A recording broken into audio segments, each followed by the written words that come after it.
네, 반갑습니다. 장교수의 내교육 TV. 오늘은 또 이렇게 태블릿으로 좀 더 진화된 모습으로 여러분을 뵙는데요. 지난 주제에 이제 스티브 잡스의 이 명상 얘기를 조금 해서 네, 반응들이 조금 좋았습니다.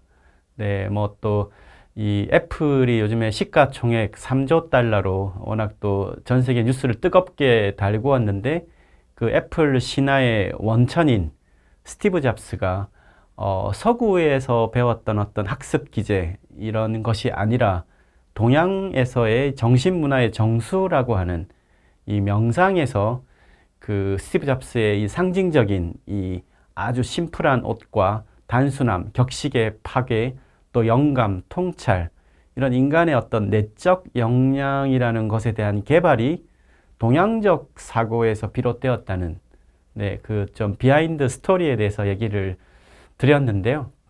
거기서 이제 명상에 대한 얘기가 좀 나오다 보니까 명상에 대한 후속 질문들이 조금 많았습니다. 실제로 나도 뭐 배우고 싶다는 분도 계시고 실생활에서 어떻게 좀 그런 걸 좀 쉽게 접할 수 있는 게 있을까에 대한 질문이 많으셔서 오늘 그 명상까지 바로 가면 네, 쉽지 않으시죠? 현대인들은 네, 명상하면 떠올리는 자세가 일단 이렇게 방가부자를 하고 눈을 살짝 감고 뭔가 그런 자세를 취하는 거를 대부분 생각하시는데 또 가끔 이렇게 뭐 템플스테이나 이런 데 이 불교 사찰에 이런 체험하면 대부분 죽비로 맞죠. 1분에서 한 3분, 5분만 있으면 대부분 꾸벅꾸벅 네, 좁니다. 왜냐하면 현대인들은 이 자율신경계가 기본적으로 불균형 상태, 교감, 부교감 중에 부교감 기능이 사실상 일부 많이 퇴화되어 있기 때문에 퇴화되었다는 건 늘 이렇게 긴장되고 들떠 있기 때문에 또 의식이 늘 밖으로 향하기 때문에 외부에서 들어오는 감각을 차단하고 특히 이제 눈을 감는 행위죠. 뇌 영역 중에 거의 7, 80%를 시각이 차지합니다. 그 감각 중에는. 그러니까 눈을 살짝 감고 또 움직임을 멈추면 네, 뇌는 완전히 다른 환경이 되어지죠. 그럴 경우에는 뇌파가 네, 의식을 제대로 잡는 훈련을 하지 않으면 뇌파가 거의 수면파로 가기 때문에 네, 일반적인 경우에는 명상이 쉽지를 않습니다. 그래서 오늘 그 첫걸음으로 일상에서 하는 것에서부터 시작하는 게 좋죠. 그래서 준비를 했습니다. 네, 이 그림 보이시죠? 네, 걷는 뇌. 걷고 있나요? 느끼면서 걷나요? 네, 평상시 어떻게 걸으시고 계십니까? 또 산책을 하는 분들은 어떻게 산책을 하고 계신가요?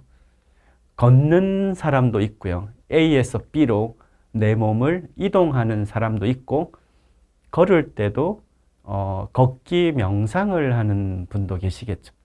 그래서 오늘 그 차이를 좀 알아보겠습니다. 네, 뇌에 대한 얘기를 저희가 이제 방송에서 제가 이제 여러 편, 지금 한 10여 편 했던 것 같은데요. 한 두세 번째인가, 네, 뇌는 움직임을 원한다라고 얘기를 했던 적이 있는 것 같아요.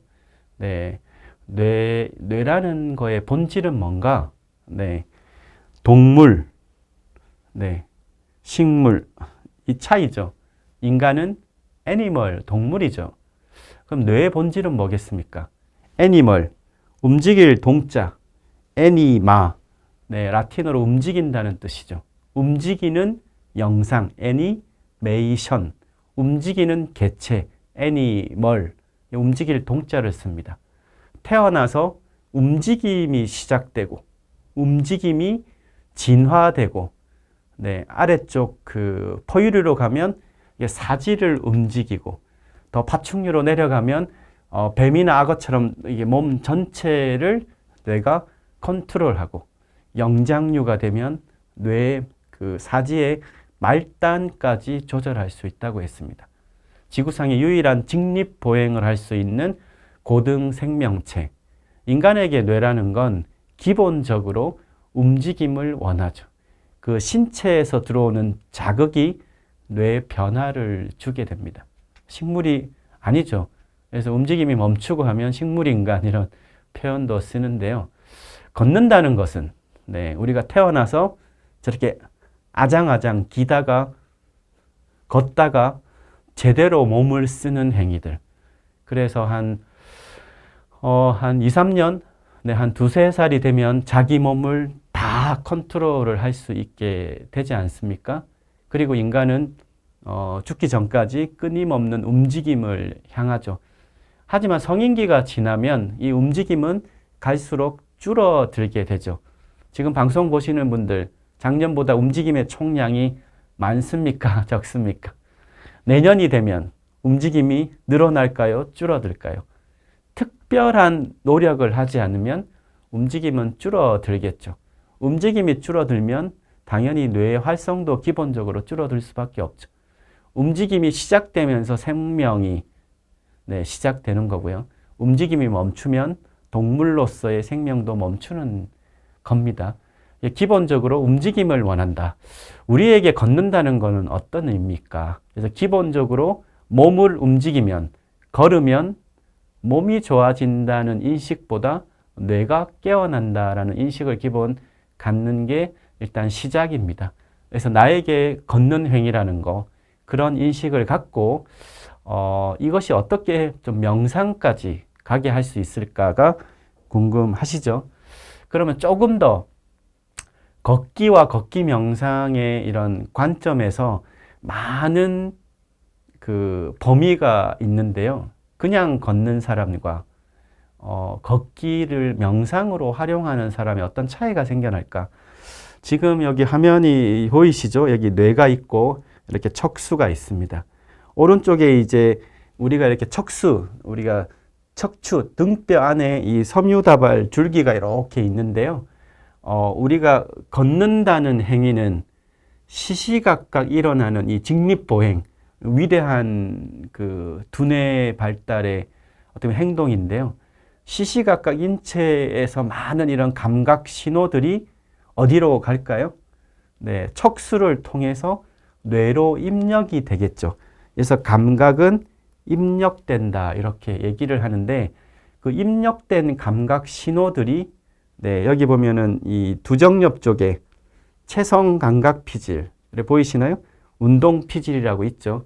그래서 우리가 이렇게 걸음을 걷는다는 것은 이게 굉장히 어려운 행위죠. 이게 쉬운 행위였다면 신생아들이 그렇게 1년 동안에 엄청난 훈련을 할 이유가 없었겠죠. 네, 태어난 아이들이 내일 걸을 수 있습니까? 훈련이 필요하죠. 사지를 움직이는 훈련, 막 기는 훈련, 또 이렇게 두 발로 뒤뚱뒤뚱 하는 훈련들, 또 균형을 잡는 훈련들, 엄지발가락에 정확하게 힘을 주는 훈련들, 그런 훈련을 1년 동안 열심히 해야 아기의 뇌에 이 인체에서 들어오는 각종 신호들이 여기 두정엽에 보이십니까? 체성 감각 피질. 네, 이 뇌에는 인체 모든 신체 지도들이 이렇게 있습니다. 네, 그래서 이것이 신경세포 비율별로 하면 손이 가장 크게 보이죠. 네, 이런 훈련을 거치면 뇌가 신경망이 이제 발화한다고 하는데 신경망의 이제 운동 영역들이 계속 또 감각 신호들은 감각 체성 감각 피질로 들어오고 그 들어온 신호가 이제 앞쪽에 운동 피질이 있죠. 이 운동 피질로 보내고 전두엽의 명령을 받은 운동 출력 신호가 다시 척수를 통해서 몸으로 들어가는 인간에게 걷는다는 행위는 이렇게 인체의 감각 신호가 척수를 통해서 뇌로 입력되고 뇌에 들어온 신호가 감각 처리, 감각 신호의 처리, 운동 신호의 처리가 된 다음에 다시 몸으로 운동 신호가 출력되는 감각, 입력, 운동, 출력 이 메커니즘입니다. 네, 얼마나 위대한 메커니즘인가요? 그래서 우리가 얘기하는 신경세포 뉴런도 운동 뉴런, 감각 뉴런, 또 이렇게 연합된 연합 뉴런 이렇게 얘기를 보통 하죠. 그래서 복잡한 뇌의 기능 구조도 안을 들여다보면 뇌는 움직임을 원한다라는 측면에서 보면 감각을 뇌 바깥으로부터의 감각을 잘 받아서 좋은 운동을 출력하는 네, 감각이 입력되고 운동이 출력하는 이 어떻게 보면 심플한 메커니즘에서 점점 더 운동이 더 세밀화되고 복잡화되고 다양화되는 걸로 이렇게 진화를 해온 겁니다. 그래서 그 점점 파충류에서 포유류, 영장류로 움직임이 더 진화된 거죠. 특별한 움직임이 발달한, 예를 들면 조류 같은 경우는 이제 날아야 되니까 이런 손해나 이런 쪽의 영역이 훨씬 더 발달이 많이 된 거고요. 그래서 인간은 이 직립보행이라고 하는 아주 유별난 능력으로 인해서 뇌의 움직임이라는 기제가 그렇게 특별하게 발달된 형태다. 그래서 인간에게 걷는다는 건 특별한 뇌를 자극하는 훈련이라는 겁니다. 자, 그러면 그냥 걸을 때보다 이런 감각, 입력, 운동, 출력의 메커니즘을 이해한다면 어떻게 몸의 감각에 의식을 집중하는가에 따라서 달라짐을 느끼시지 않을까요? 네, 그래서 중요한 거는 내가 내 몸을 지금 의식하고 있나요에 대한 질문입니다. 지금 심장에 손을 대면 심장에 이 띵박음이 들리십니까? 네, 열감이 어디 느껴지시나요? 어딘가에 통증이 느껴지시나요? 호흡을 들이쉬고 내쉬고 하면 호흡의 이 숨결이 느껴지시나요? 의식이 늘 밖으로 향하는 사람들에게는 내 몸에서 일어나는 이 감각 수용기의 이 감각들이 잘 느껴지지 않지만 우리가 가만히 내 몸에 의식을 두는 시간을 가지면 그 반응이 좀 다름을 느껴지시죠? 이것이 시작입니다. 지금 나의 몸을 의식하고 있습니까? 그것은 하나의 이제 체온일 수도 있고요. 또 이런 에너지의 상태일 수도 있죠. 내가 예를 들면 뭐 60kg라면 내일도 60kg고 모레도 60kg일 수 있지만 몸이 가볍다고 느낄 수도 있고 무겁다고 느낄 수도 있죠. 이 피지컬한 형태의 무게도 있지만 우리가 느끼는 기분이라는 것, 어떤 에너지의 감각이라는 것도 있죠. 가볍다, 무겁다, 뭔가 이렇게 보면 이제 열감이라는 것도 있고요. 우리가 빛이 전자기파니까 전자기파가 뭔가요? 전기력과 자기력이죠. 그럼 당연히 인체에도 전기력, 자기력의 감각이 있죠. 우리가 전기감 이런 것도 느끼고요. 자력감도 느낄 수 있습니다. 이런 1차적인 온도, 열감도 느낄 수 있죠. 이런 1차적인 감각도 있고 또 뭔가 좀 더 높은 차원의 감각도 느끼시죠. 아주 그 웅장한 숲을 갔을 때 숲의 생명력이 그런 건 또 다른 차원의 에너지 감각이겠죠. 우리가 흔히 명당이라고 불리는 아주 그런 곳에 가면 뭔가 모른 다른 느낌도 받을 때도 있습니다. 그런 에너지라는 감각도 있어요. 그리고 기본 생명 기제 중에서 유일하게 의식이 관여할 수 있는 생명 중추가 브리딩, 호흡이죠. 심장의 박동 조절하실 수 없죠. 호르몬의 이거를 막 늘렸다 줄였다 내가 명령 내린다고 되는 게 아니죠. 그런 것들은 대부분 자율신경계라는 걸로 돌아가는 거고요. 하지만 자율신경계이지만 인간의 의식이 관여해서 변화를 만들 수 있는 것이 바로 브리딩, 호흡입니다. 혹자는 신의 선물이다라고 얘기들 하는 호흡은 명상의 훈련의 이제 시작이자 또 뭐 끝이기도 하죠. 그래서 호흡은 들이쉬고 내쉬면 숨이 아래로 쭉 내려가지만 어린아이들은 이렇게 눕히면 배가 이렇게 불럭불럭하는 숨이 깊게 내려가죠. 근데 숨이 점점 이렇게 올라오면 나이가 들거나 몸 상태가 안 좋으면 숨이 점점 이렇게 위로 올라오죠. 그래서 우리가 숨이 목숨, 경각에 달렸다 해서 우리가 목숨 이런 표현도 쓰는데요. 숨은 기본적으로 아래로 이렇게 가라앉는 호흡이 좋다고 얘기를 합니다. 그래서 우리가 체온을 느끼는 거, 에너지의 상태를 느끼는 거, 호흡을 느끼는 거, 이게 굉장히 중요하다는 것이죠. 네, 그래서 내 몸을 의식하고 걷느냐 아니냐에 따라서 이 걸음이라는 것도 달라지겠죠. 그래서 우리가 일상적으로 이렇게 그 산책을 하실 때 누구나 걸을 수 있죠.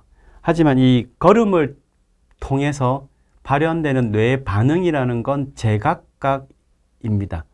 앞서 얘기 드렸던 몸 인체 감각이 척수를 통해서 뇌로 올라가고 뇌의 운동 출력이 내려가고 하는 이 상호 작용에 있어서 나의 의식이 몸에서 일어나는 감각을 느끼느냐 느끼지 않느냐에 따라서 이 주고받음의 강도나 이 변화가 달라지겠죠. 그래서 그냥 걷는다는 것은 내가 목표로 하는 저 목표점까지 내 몸을 이동하는 것, 그 차원이죠. 그래서 뭔가 기본적인 순환계의 변화가 있겠지만 내가 걸음을 걸을 때 이렇게 발에 딛는 느낌들, 내 발에 느껴지는 그 감각들, 그런 것들에 집중을 하면서 일정 보폭으로 일정 시간을 한 5분에서 10분 정도 이렇게 걷다 보면 어떤 느낌이 들까요? 반복된 입력이 뇌로 계속 주고받음이 일어나는데 거기에 계속 의식을 집중하면서 그것도 반복된 보폭으로 일정한 형태로 시간이 흐르면 몸의 기본적인 순환계 반응뿐만 아니라 이 뇌의 기본적인 다른 상태의 변화까지 일어나죠. 그래서 몸이 어떤 편안해지는 것 이상으로 뭔가 기분 상태가 바뀌어지는 그 느낌을 받을 때가 있습니다. 그래서 근데 그렇게 느낀다는 거, 내가 한 10분 정도 이렇게 편안한 일정한 보폭으로 시간을 걸었더니 발에 느껴지는 그 느낌에 또 집중을 하면서 걸었더니 뭔가 느낌이 달라진다라고 했을 때 그 느낌이라는 걸 알아차린다는 것은 어디서 알아차리는 거죠? 여러분의 뇌 상태의 변화를 알아차리는 거죠. 퍼셉션, 지각이 달라지는 겁니다. 그거를 알아차리는 것과 알아차리지 않는 것은 내가 알아차리는 거기 때문에 달라지는 거죠. 그래서 그냥 여기서 저까지 걸어야겠다고 이렇게 쭉 손살같이 걸으면 그런 알아차림이 없으니까요. 그냥 몸의 이동밖에 않는 것이고, 그래서 보통은 걷기 명상이라는 건 그 기본적인 일정한 보폭, 동일한 형태 패턴의 반복, 그리고 발을 딛는, 가능하면 이제 흙길이나 작은 산길이 좋겠죠.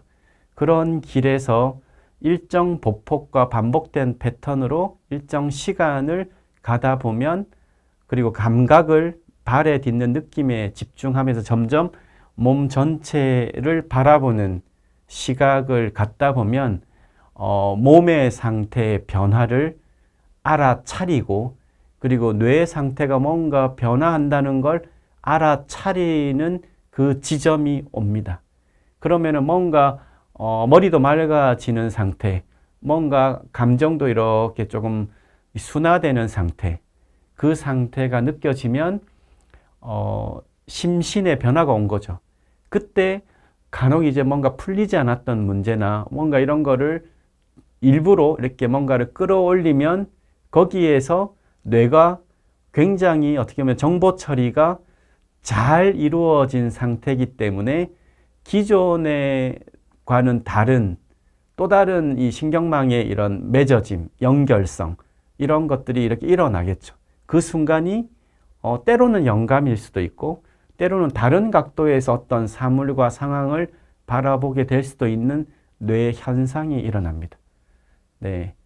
걷기 명상의 시작이죠. 철학자들이 괜히 산책하는 게 아니겠죠. 과학적으로 굉장히 타당한 얘기입니다. 내가 어떻게 걷는 것을 습관화하고 어떻게 의식의 알아차림을 갖느냐에 따라서 걷느냐 느끼면서 걷느냐. 걷기 명상의 묘미를 한번 일상에서 생활화해 보시기를 추천을 드립니다.